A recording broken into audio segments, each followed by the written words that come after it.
Wayanad DCC ട്രഷറുടേത് കൊലപാതകമെന്ന CPIM സംസ്ഥാന secretary MV Govindan master. കൃത്യമായ അന്വേഷണം വേണം. സാമ്പത്തിക പ്രതിസന്ധി കോൺഗ്രസ് നേതാക്കളുടെ അറിവോടെയാണെന്നും വിജയന്റെ കുടുംബത്തെ അവഹേളിച്ചെന്നും MV ഗോവിന്ദൻ മാസ്റ്റർ പറഞ്ഞു.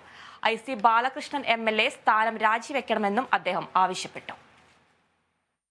പ്രതികർത്ത് കേസെടുക്കണം എന്ന് തന്നെയാണല്ലോ കേരളം മുഴുവൻ ഒരേ സ്വരത്തിൽ പറയുന്നത്.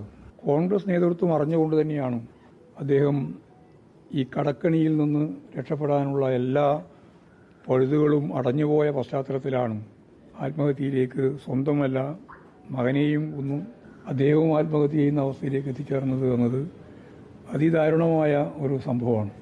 അതിന് കോൺഗ്രസിൻ്റെ സംസ്ഥാന പ്രസിഡന്റ് സുധാകരനും പ്രതിപക്ഷ നേതാവ് വി.ഡി.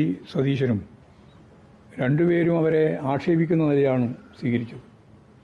ആ കുടുംബത്തെ അന്തവും കുന്തവും ഇല്ലാതെ ഒരു കുടുംബമാണ് ഒന്നും ശരിയായൊരു കൊലപാതകം തന്നെയാണ്.